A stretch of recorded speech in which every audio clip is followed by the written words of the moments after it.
Boa noite, amigo telespectador do programa Verdade e Expressão. Estamos diretamente dos estúdios da TV Transamérica, canal 59, ao vivo também pelo Facebook, da página da TV Transamérica e da página também do Verdade e Expressão.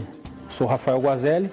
Lembrando, caso você queira participar conosco, nós temos as redes sociais, o Facebook, o Twitter, o Instagram. Mande lá seu comentário, sua pergunta, sua crítica e também o WhatsApp que aparece ali na tela, o 99613-3677. Também estamos no nosso site, verdadeexpressão.com.br. Hoje, o tema da nossa entrevista é a política nacional e estadual. Vamos analisar o cenário, o atual cenário e tentar projetar, né, algo muito difícil que pode acontecer nas eleições de 2018. E para tanto, nós temos como convidado aqui o cientista político da Universidade Federal do Paraná, Márcio Cunha Carlomagno. Boa noite, Márcio. É uma honra recebê-lo aqui. Boa noite, Rafael. Boa noite aos nossos telespectadores. É um prazer estar novamente aqui com você e com os nossos espectadores. Márcio, hoje tivemos a notícia aí concreta que provavelmente a votação da denúncia contra... A votação não, a leitura e a posterior votação da denúncia contra o Temer, provavelmente vai ficar para agosto, pela questão de falta de quórum. Porque agora a gente está num dilema, né? A oposição não tem quórum e a situação também não tem quórum e ninguém quer ir lá para fazer com que dê quórum. O que você acha se, digamos aí, acredito que quase um mês aí, pode dar não dá um mês, não lembro exatamente quantos dias dá, mas dá um período considerável.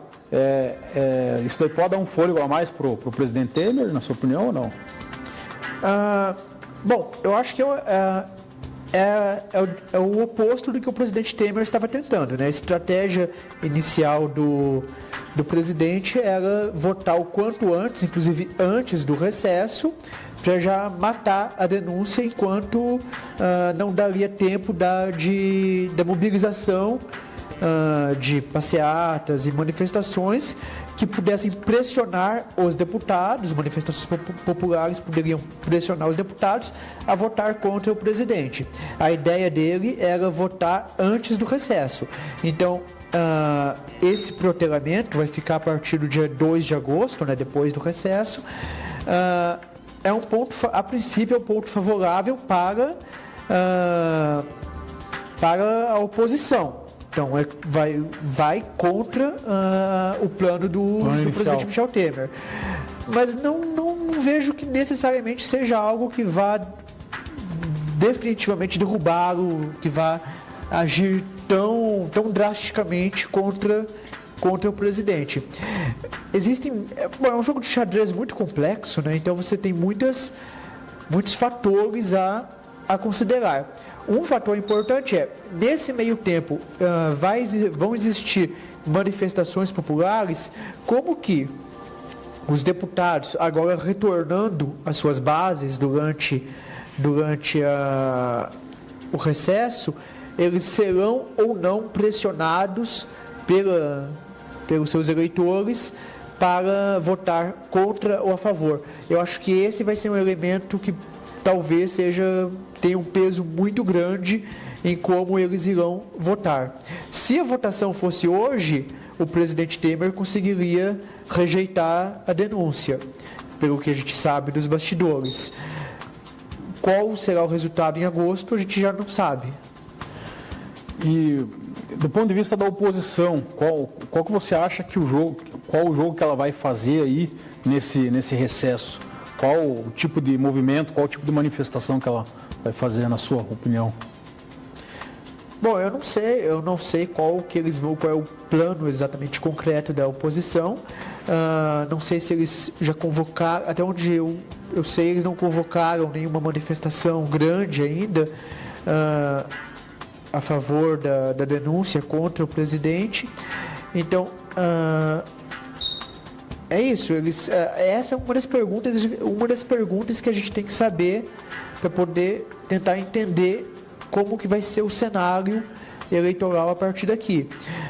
E, sobretudo, não só a manifestação da oposição, Porque as manifestações de segmento, elas já existem, sabe? Aquelas manifestações que já têm calendário fixo, que são convocadas por certos sindicatos, etc., que muitas vezes elas são restritas ao segmento, né? Aquela bolha daquelas pessoas que já têm aquela opinião formada. A questão é, o que aconteceu com a manifestação contra a presidente Dilma Rousseff e que colaborou para derrubá-la? A manifestação não ficou restrita a uma bolha, seja de esquerda ou seja de direita. A manifestação conseguiu atingir a classe média, conseguiu atingir o eleitor mediano, aquela pessoa que não se interessa por política no seu dia a dia.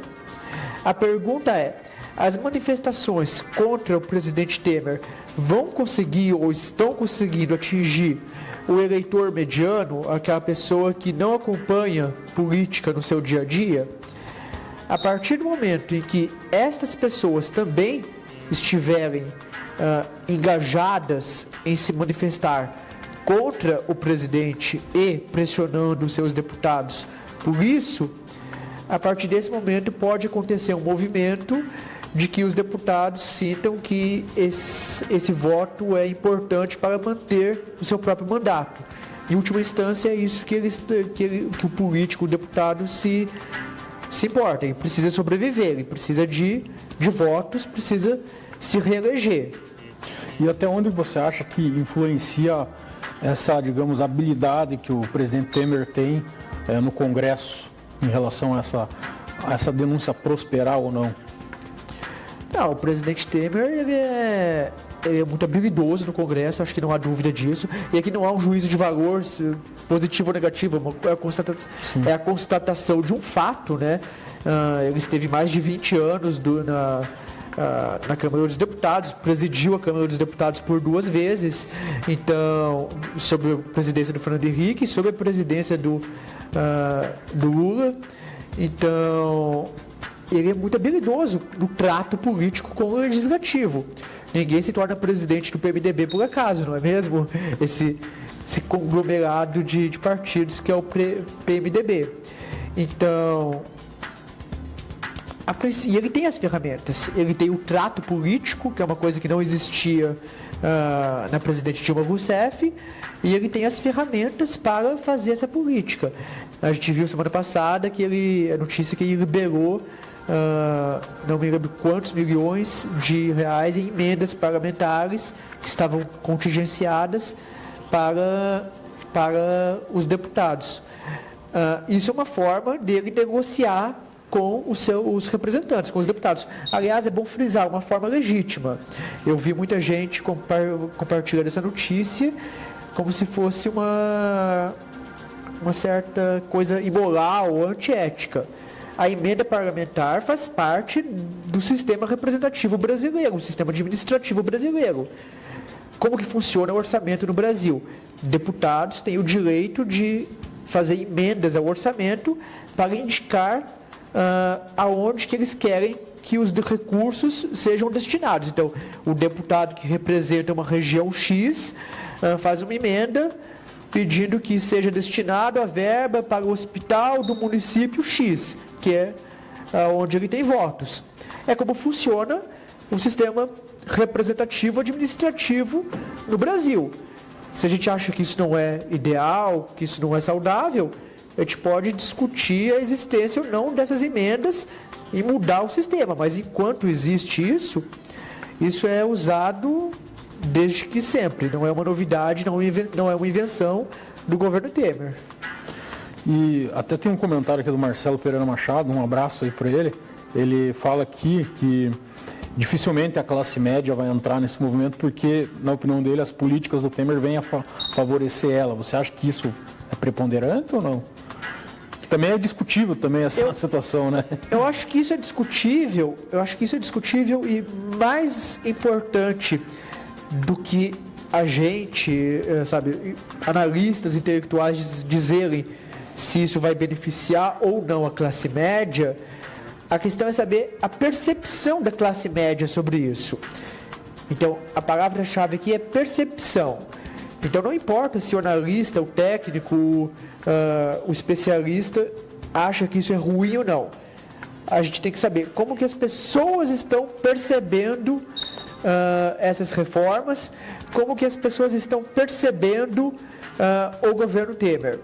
Me parece que existe uma sensação difusa, um descontentamento com o governo Temer. Me parece que existe um descontentamento com os escândalos de corrupção do governo Temer, mas também me parece que esse descontentamento ainda não se transformou em uma ação concreta, real, tal como ocorreu contra a presidente Dilma Rousseff. Não lhe parece que a pergunta que vem na cabeça do eleitor, beleza, vamos derrubar o Temer, para onde nós vamos?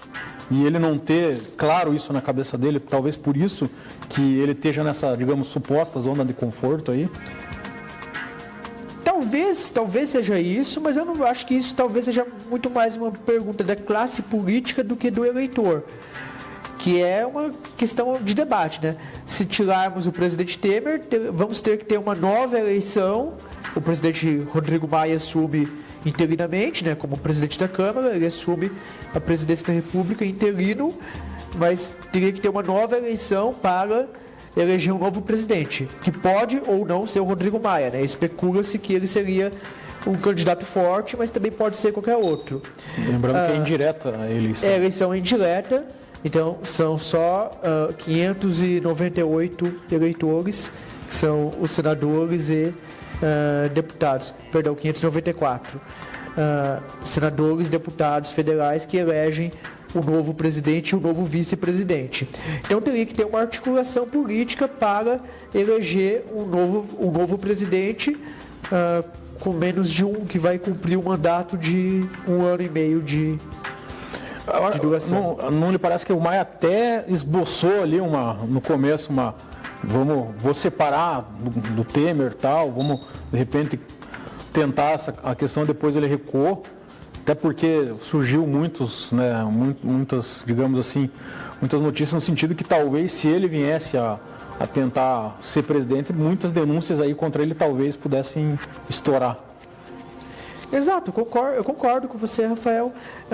Eu acho que em parte é isso, em parte ele está tentando assumir uma postura que ele diz que é institucional, né? Então ele está tentando passar essa imagem de que ele não está nem agindo contra o presidente, mas também não a favor, não favorecendo.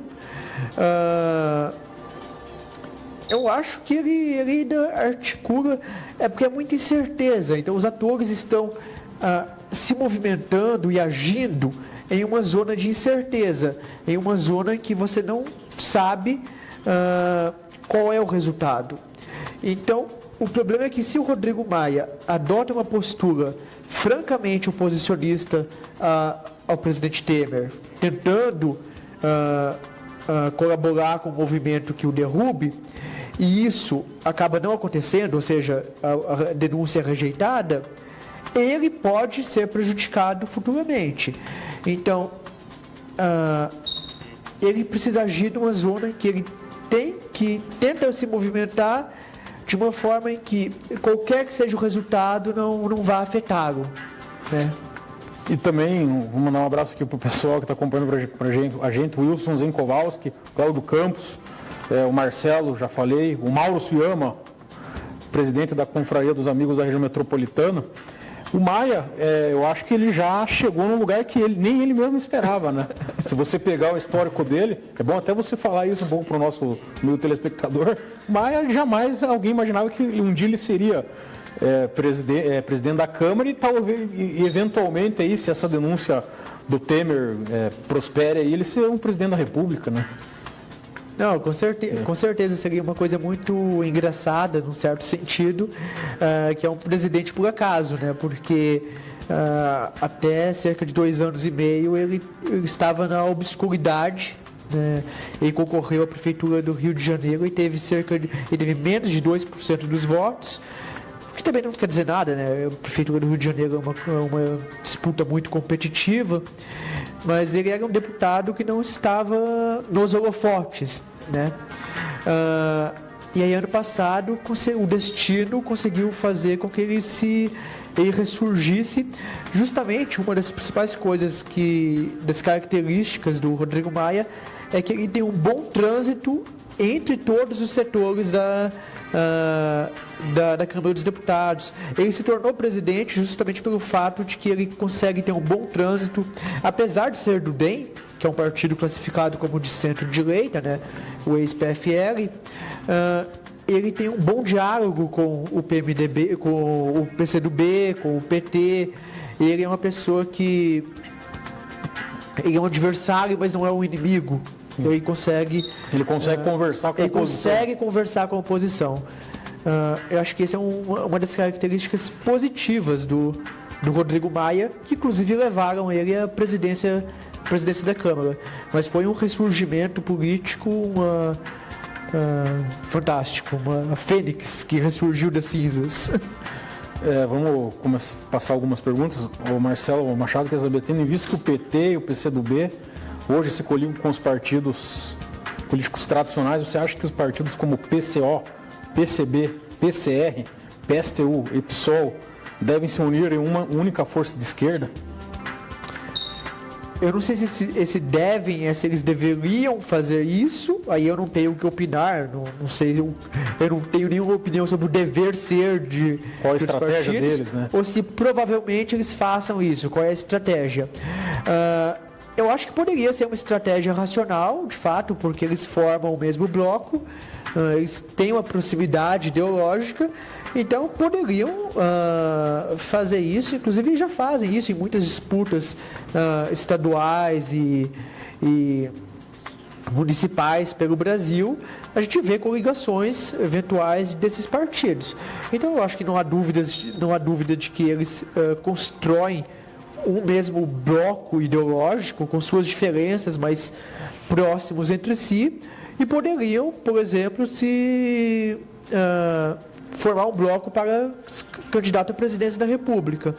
O que impede isso são os interesses particulares das direções de cada partido. Então, se você me perguntar se eu acho que isso vai acontecer, eu acho altamente improvável, porque apesar de ideologicamente esses partidos serem próximos, as direções partidárias têm interesses específicos de continuar lançando as suas candidaturas individuais. Então, me parece que é improvável que aconteça. Talvez só com uma, digamos, reforma política e limitar. Aliás, tem uma pergunta. O que você acha dessa quantidade de partido aí? Você que até podia falar quantos partidos nós exatamente temos hoje, não sei se você tem esse dado. Não lhe parece que mais leva para a questão da negociação de cargos, de cadeiras em prefeituras, junto a governos do estado, questão também em governo federal? Você não acha que isso deveria ser revisto, essa quantidade exagerada de partidos? Então, esse é um ponto excelente. E a questão não é nem o número de partidos em si. No Reino Unido existem mais de 400 partidos. 400, é uma coisa impressionante. Só que no parlamento são 6 e com representação de fato, né, são 2,5, né? O número de partidos efetivos é 2,5 e que, na verdade, que protagonizam a cena política são só 2, o Partido Conservador e o Partido Trabalhista, no Reino Unido. Então, a questão é o governo, o Estado, dar dinheiro para esses partidos.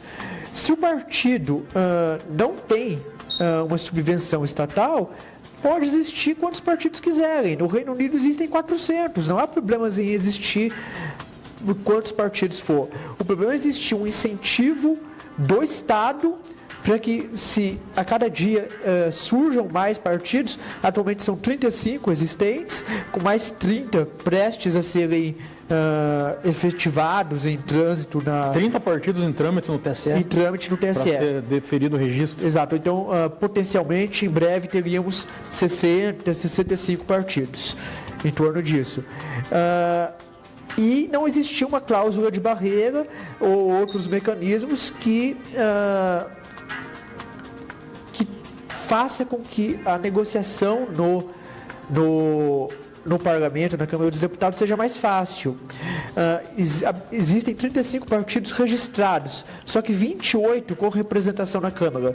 Na verdade, esse número reduziu agora, mas quando saímos da eleição de 2014, da última eleição, tínhamos 28 partidos com representação. Imagine negociar com 28 pessoas, líderes partidários diferentes. Negociar com 28 partidos. Tem a questão do tempo de TV, rádio, que pesa muito. É inegociável. O sistema de governo brasileiro está caminhando para ser ingovernável, se não for feita algum tipo de cláusula de barreira para limitar o acesso de partidos muito pequenos a liderança de representação, liderança na Câmara dos Deputados, uma série de mecanismos que acabam emperrando um funcionamento mais adequado da Câmara dos Deputados, né? E para essa próxima eleição, tem até uma pergunta aqui do Wilson. Qual ideia você acha que pode prevalecer? Até pergunta, ideias nacionalistas, liberais, terão maior apelo popular ou não? O que você acha? Bom, essa é uma boa pergunta, mas o que as pesquisas estão indicando atualmente é que existe um certo crescimento de uma onda conservadora, liberal, né, do país.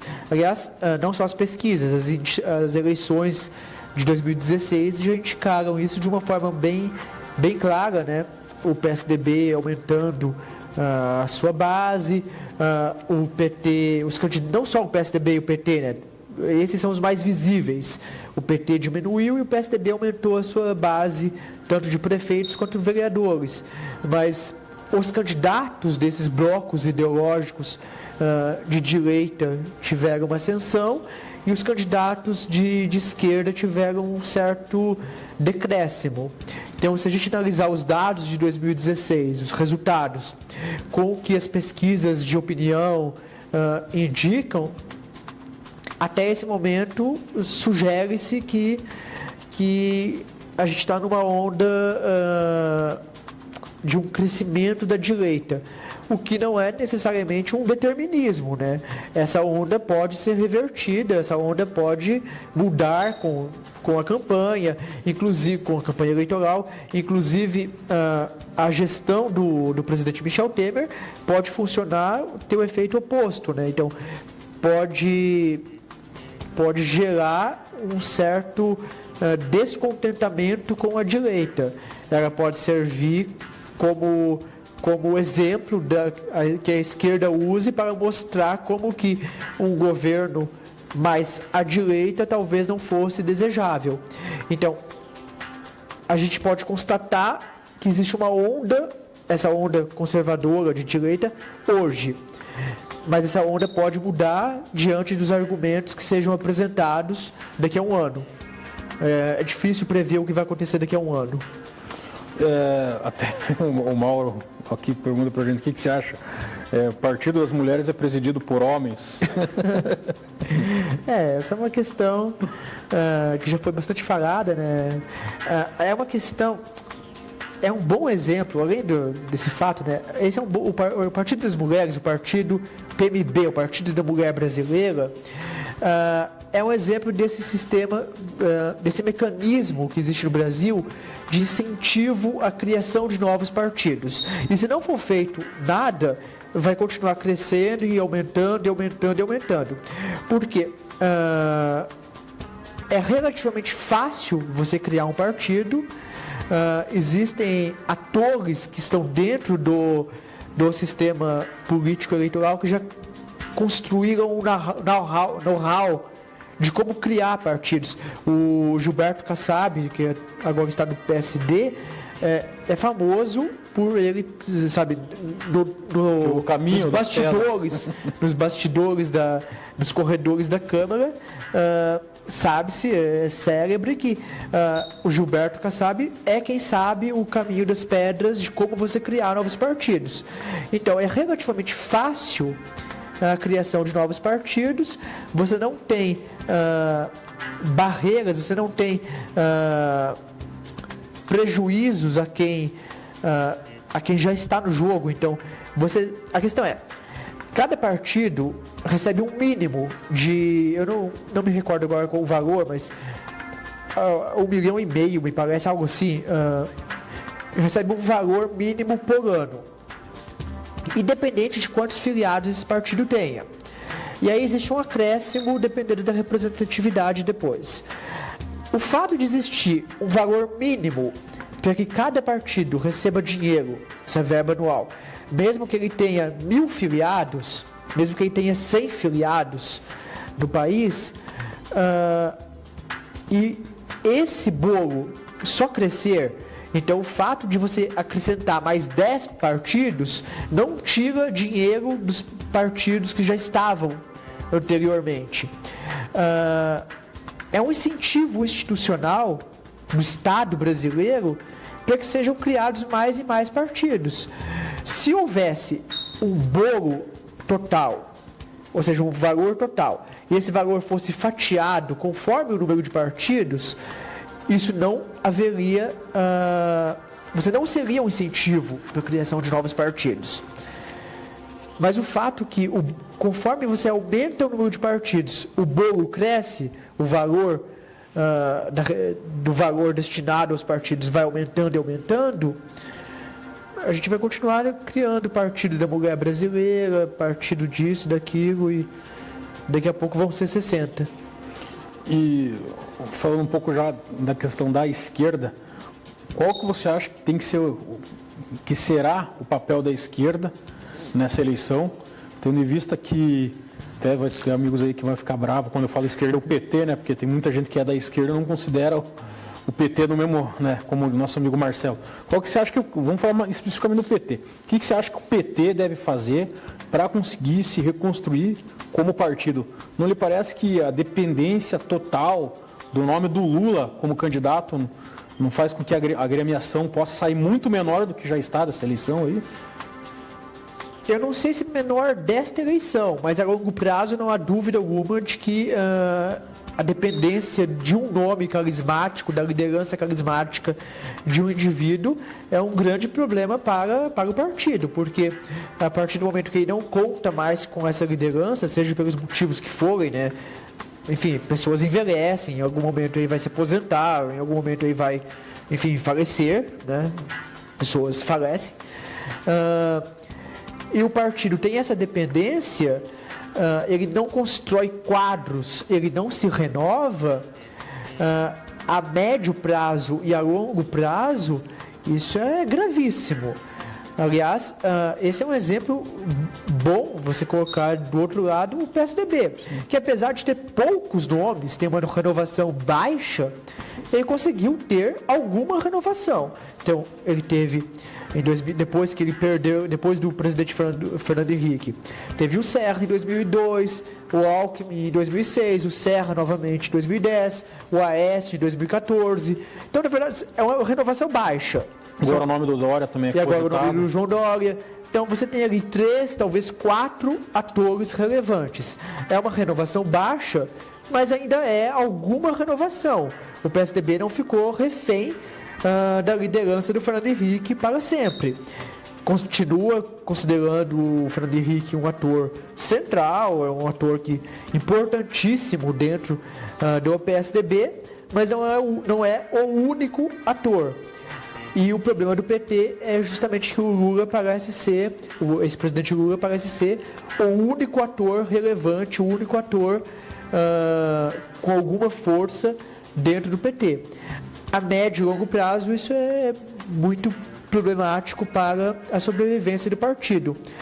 A curtíssimo prazo, que é a eleição de 2018, eu acho que o efeito pode ser o inverso. Então, aliás, a intenção deles é que o efeito seja inverso. A candidatura do Lula a presidente, a intenção é justamente para que ele sirva de puxador de votos, para que ele tente alavancar candidaturas à Câmara dos Deputados e às Assembleias Legislativas estaduais. Então, uma candidatura presidencial ajudaria a trazer candidatos a deputado federal, a eleger mais deputados federais. Talvez seja efeito. Eu acho que esse efeito positivo a curto prazo existe. a médio e longo prazo é mais complicado. Nós vamos para as notícias da região, das notícias da semana. Na sequência vamos continuar falando aí de todos os candidatos às eleições de 2018 a nível nacional e também falar aqui do nosso estado. Notícias da semana com Isis Bardes Lourenço, do nosso jornalista amigo Pedro Lima. Boa noite, vamos começar falando com Curitiba, capital. Aproximadamente 1.000 pessoas participaram no dia 9 deste mês da 7ª edição da Corrida de Rua em comemoração aos 25 anos da Rony, a Companhia de Rondas Ostensivas de Natureza Especial, subunidade do Batalhão de Operações Especiais, a BOP.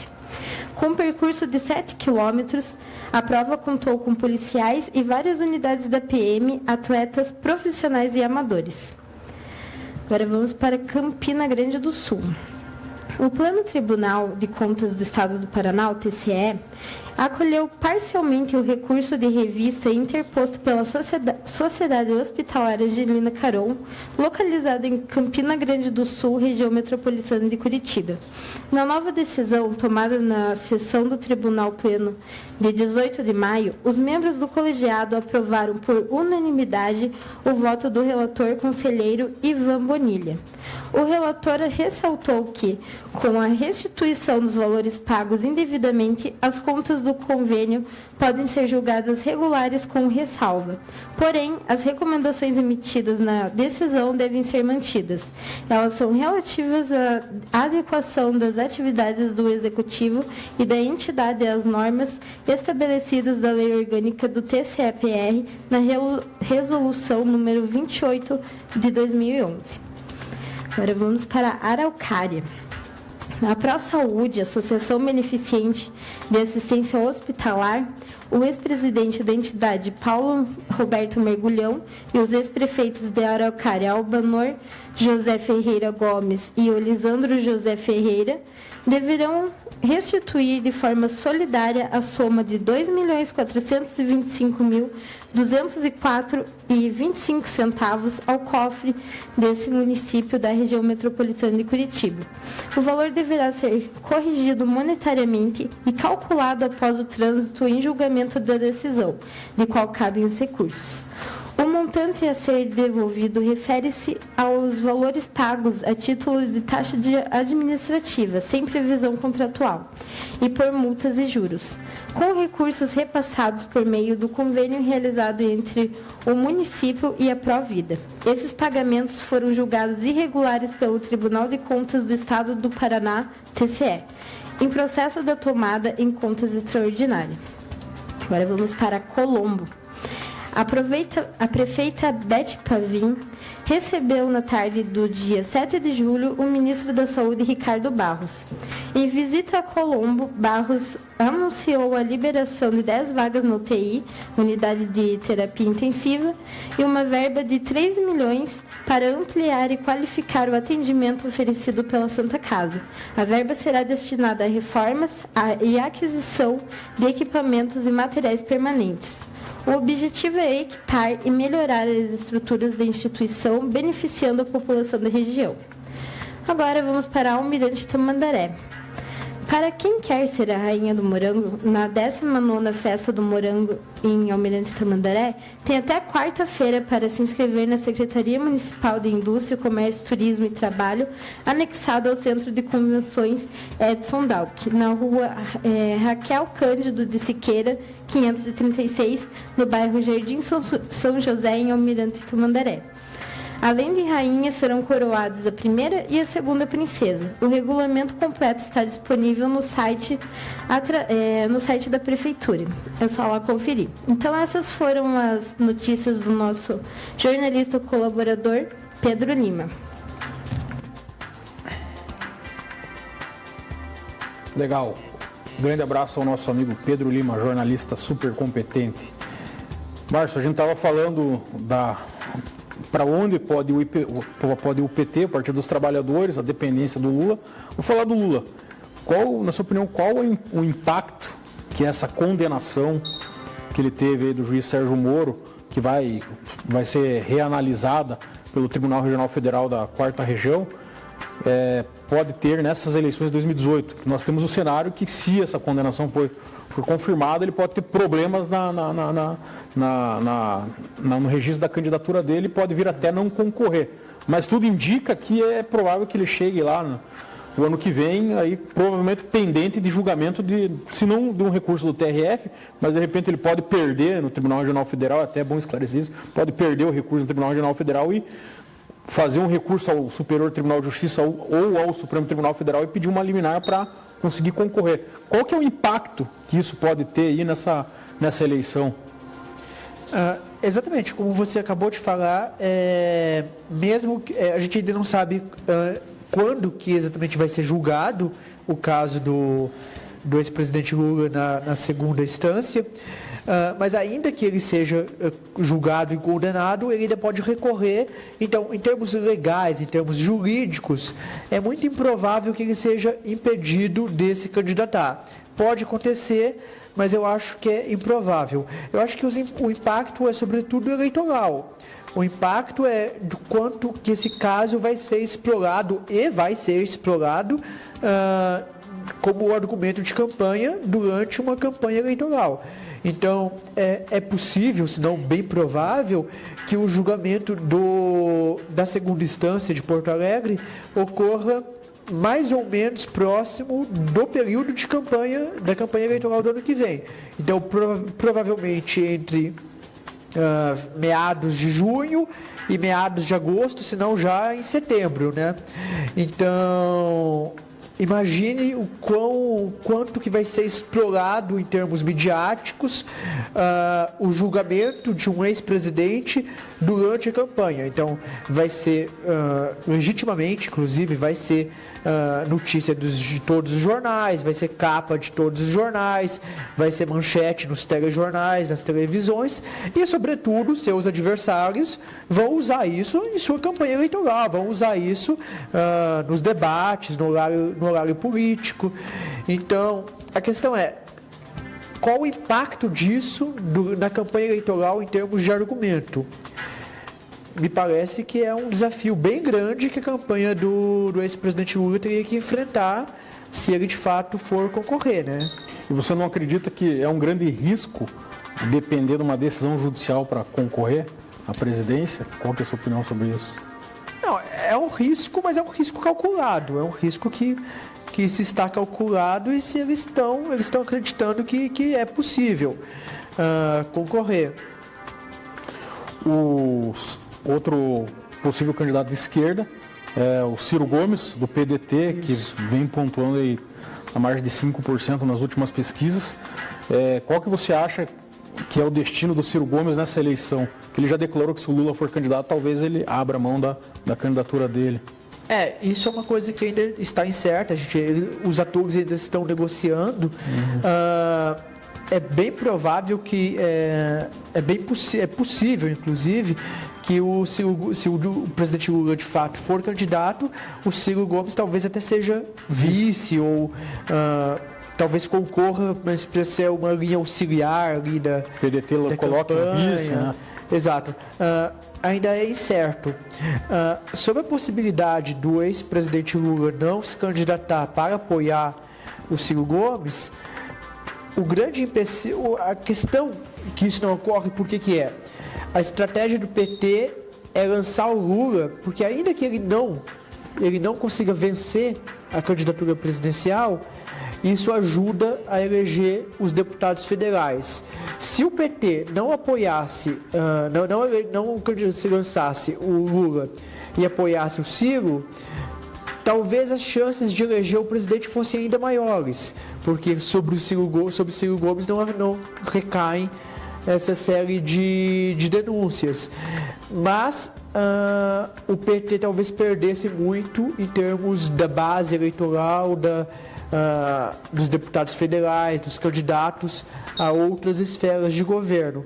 Então, o cálculo do PT talvez seja lançar o candidato Lula, mesmo com a possibilidade de perder, mas contando com o efeito disso nos níveis estaduais para eleger outros representantes. E vamos falar indo um pouco mais para o centro e tal. A Marina, onde que entra nesse jogo eleitoral? Você vê viabilidade para ela? Bom, historicamente, a Marina Silva sempre começa na última campanha, né? Nas duas últimas, em 2010 e 2014 foi mais ou menos o mesmo movimento, mas sobretudo em 2014, na última campanha, ela chegou a estar em segundo lugar, com o Aécio em um distante terceiro lugar. Ela tinha mais, acho que o dobro de intenção de votos do que o Aécio. E nos últimos 10 dias de campanha ela perdeu completamente, se desestruturou. O problema da Marina Silva, que pegou ela já em 2010, em 2014, e que ela continua acontecendo, é justamente ela em muitos tópicos ela não tem uma posição definida, então ela tenta se equilibrar, tenta ser uma posição de moderadora, uma posição de,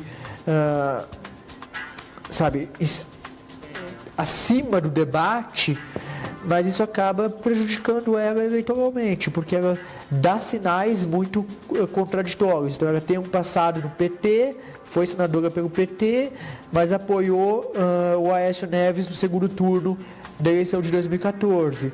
Então ela acaba não... Enquanto em teoria ela poderia pegar eleitores tanto da esquerda quanto da direita, na prática o que aconteceu até agora é que ela acabou perdendo eleitores da esquerda e da direita. Não seria uma falta de identidade dela? Exato, é uma boa colocação, uma falta... Ela tenta construir uma identidade como se ela tivesse uma posição acima do debate, né? Mas ela é isso, acaba transparecendo com uma falta de opinião, uma falta de identidade, e isso acaba desagradando tanto a esquerda quanto a direita. Hipoteticamente, ela pode reverter isso, ela pode construir um nome, ela pode mudar a sua estratégia para o ano que vem, mas pelo menos até este momento ela continua sendo o mesmo estilo que sempre foi. E as pesquisas mostram que ela não dão uma boa perspectiva para ela, né? Pelo menos a tendência. Ela tem ido bem nas pesquisas, relativamente bem nas pesquisas, mas em parte porque a pesquisa é aquilo que retrata a memória do eleitor, né? Memória eleitoral. Então, inclusive ela, se não me engano, é a única que vence o ex-presidente Lula no cenário do segundo turno, no último Datafolha. Mas a gente não pode tratar a pesquisa como se fosse uma predição inequívoca para o futuro, porque a pesquisa retrata hoje, não retrata o que vai acontecer no desenrolar da campanha daqui a 1 ano e 3 meses. E o PSDB? O PSDB a gente teria em tese 4 nomes, com um grande prejuízo aí pro Aécio por conta de toda essa denúncia que tem contra ele aí. Sobraria ali o prefeito de São Paulo, João Dória, o Alckmin, governador de São Paulo, e o José Serra, que deu uma enfraquecida nesse jogo.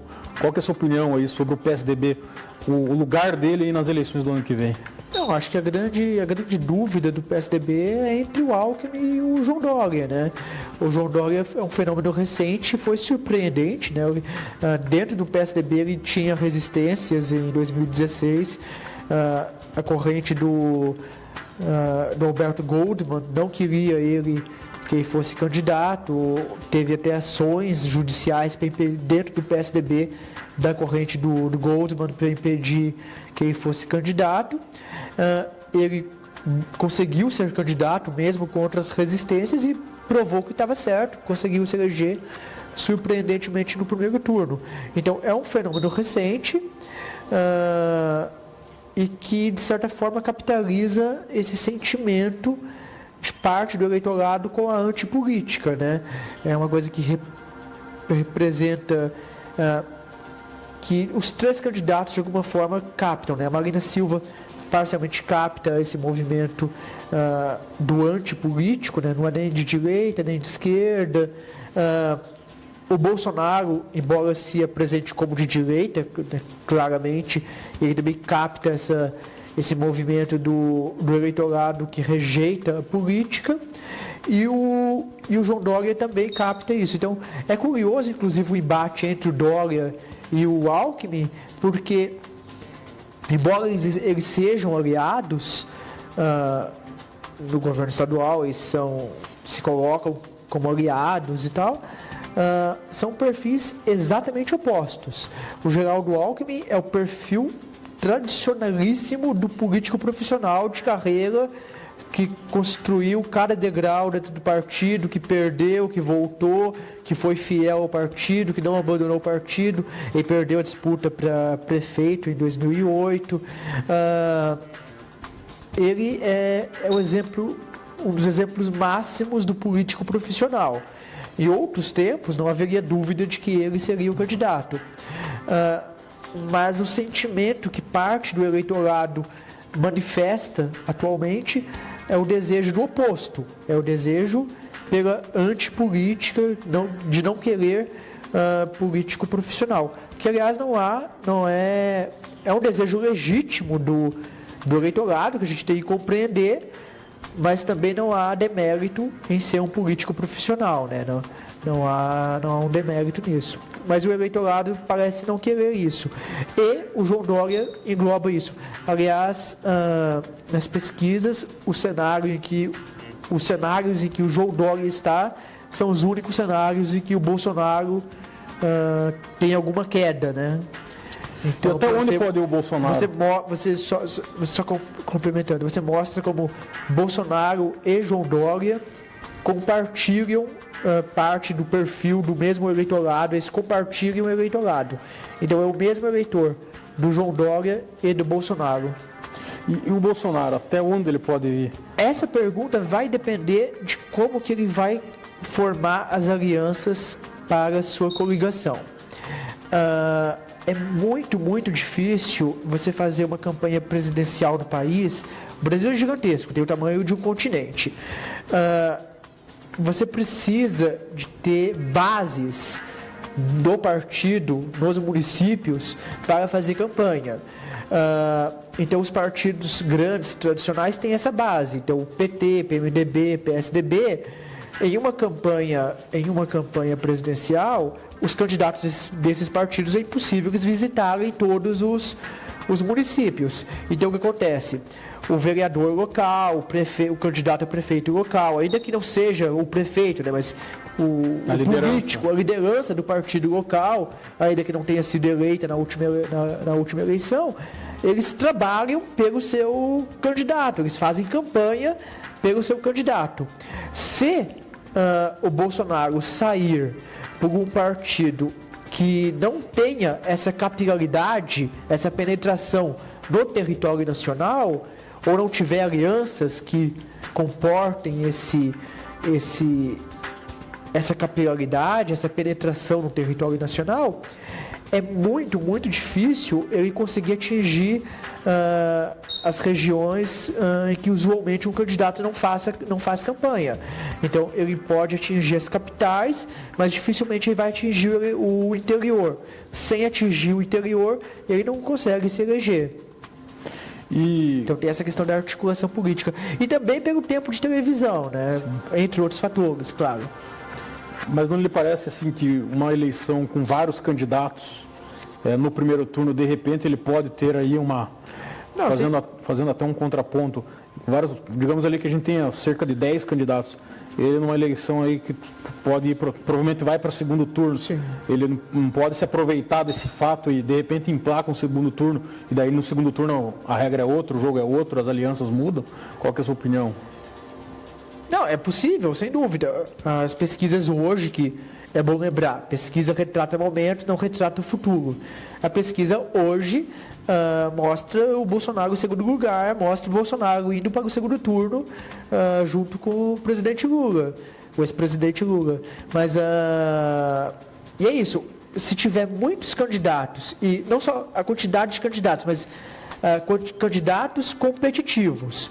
A gente teve uma amostra disso no Rio de Janeiro. Eu acho que o melhor exemplo disso é o Rio de Janeiro na eleição do ano passado, de 2016. Na véspera da votação do primeiro turno, literalmente na véspera, você tinha 5 candidatos tecnicamente empatados, que qualquer um deles poderia ir para o segundo turno.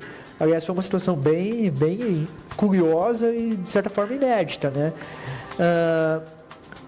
Um cenário possível é isso, que a gente tenha 4 candidatos ali embolados, competitivos, e que você não precisa de ter o candidato, né, não precisa ter uma base muito sólida, para uma votação muito grande para conseguir passar o segundo turno. Então, se tiver muitos candidatos, digamos 5 candidatos com mais de 10% de votos cada um, pelo menos 10%, um candidato com 20 e poucos por cento já consegue passar o segundo turno, como aconteceu no Rio de Janeiro, é um exemplo, no ano passado.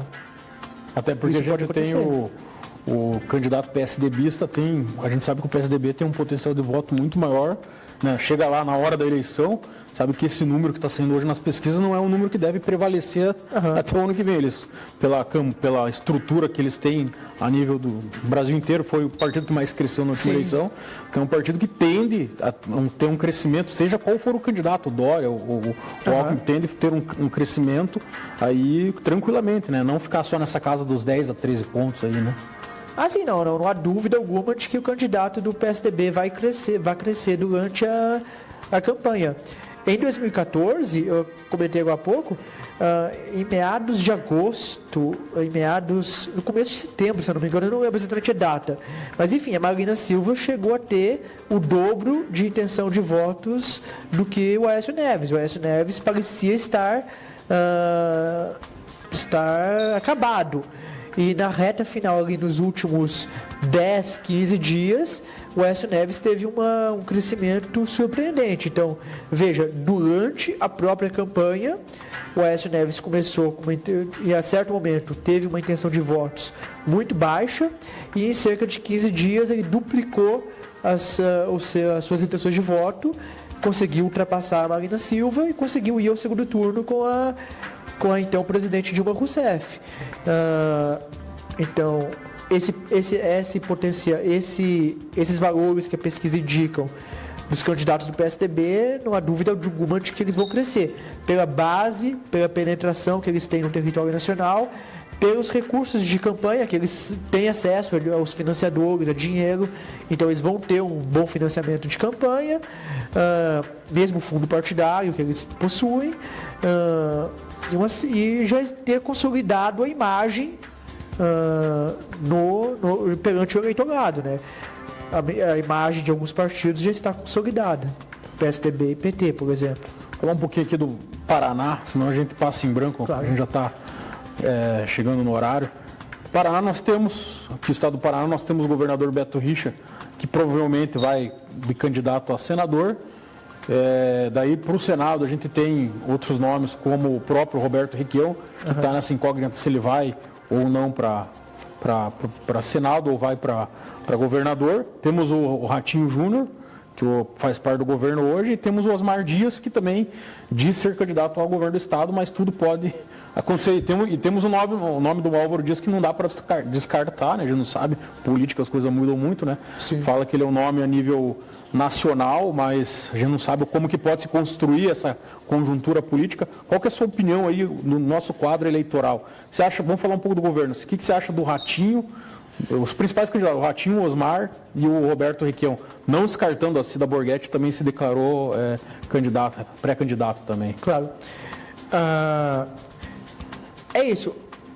O Paraná, historicamente, salvo a última campanha, né, que o Beto Richa para o governo do estado já estava consolidado, mas algumas vezes ocorreu de ter muitas mudanças ao longo da campanha. Por exemplo, aquela famosa campanha do Requião contra o Osmar Dias em 2006, né, que ele ganhou por alguns 10 mil votos de diferença. A gente ainda não sabe qual vai ser o candidato do governo, então a gente ainda não sabe muitas coisas que ainda estão por definir. As pesquisas atualmente mostram o Ratinho e o Osmar mais ou menos empatados, né? Aliás, saiu pesquisas no Senado, duas pesquisas contraditórias, né? Uma da Paraná Pesquisas, outra da IRG. Nas últimas intervalo das últimas 2 semanas, saíram essas 2 pesquisas. A do IRG mostra o governador Beto Richa em 6º lugar para o Senado. A da Paraná Pesquisas mostra o governador Beto Richa em 3º. A questão do Senado é que no ano que vem nós temos 2 cadeiras. Então é relativamente fácil alguém se eleger sem precisar de uma vitória majoritária. Também depende de quais adversários vão existir de fato. Então, por exemplo, na pesquisa do IRG, que coloca o governador Beto Richa em 6º, o Francisquini é um dos candidatos. Então, provavelmente o voto conservador está sendo dividido entre Francisquini e o governador Beto Richa. Se o Francisquini não for candidato ao Senado, esse voto conservador migra ao candidato Beto Richa. Então é relativamente fácil uma eleição para o Senado. Eu acho, é difícil dizer que com certeza, né? Mas eu não, apesar das pesquisas hoje estarem desfavoráveis ao governador, eu não acho que a situação real seja tão desfavorável a ele. Sobretudo se você olhar a curva da aprovação dele, que era 76% no ano passado e agora caiu para cerca de 50 e poucos por cento. Então, ele ainda tem de desaprovação. Então, ele tem mais de 50% de rejeição, que consideram ele um ruim ou péssimo governador. Mas essa rejeição já foi muito maior e tem se reduzido. Os efeitos de uma campanha eleitoral podem, hipoteticamente, reduzir ainda mais. E como a gente tem 2 cadeiras, hipoteticamente ele vai ter uma influência nessa negociação do Senado. Ele vai ter uma influência. Do governo do Estado também. Ele pode ser eleito com 30 e poucos por cento dos votos, podem eleger um senador, quando são 2 cadeiras. E o governo do Estado, o Requião, está num dilema, porque se ele não sai candidato a governo do Estado, enfraquece o partido nas eleições proporcionais. E dentro do partido a gente sabe que querem o Requião candidato para fortalecer aí as eleições proporcionais. Qual que é o caminho do Requião, na sua opinião? Bom, aí é uma questão individual contra a questão do partido, né, como você colocou. Uma candidatura ao governo teria esse efeito sobre o potencial de candidatos a deputado estadual e federal. Mas aí corre o risco de perder o mandato dele, né? É diferente da última campanha, em que ele não corria riscos, porque ele estava em meio mandato, né? Ele tinha mais 4 anos. Agora o mandato dele acaba e precisaria renovar. Embora também poderia ser um modo, caso ele quisesse se aposentar, né, sair de cena, ele pode concorrer. Se ele perder, ele pode, talvez ele queira isso, sair de cena. Eu acho que as chances, a última campanha ele não teve ao governo do Estado, né, em 2014, ele não teve um bom desempenho, né? Eu não sei se ele teria um desempenho muito melhor do que esse, numa campanha hoje. Márcio, nosso tempo infelizmente estourou, mas faltou assunto aqui, né? Bastante tema para falar. Vamos ver se a gente marca uma outra oportunidade para a gente dar continuidade nessa conversa aí sobre o cenário político estadual, principalmente. Perfeito, eu estou à disposição e agradeço o convite, agradeço a conversa. Foi um prazer conversar aqui com você e com os nossos telespectadores. Legal, amigo telespectador, eu desejo uma boa semana para você, uma boa noite. Lembrando que na sexta-feira, 18 horas, também tem um reprise desse programa, você que não assistiu. Grande abraço e grande semana.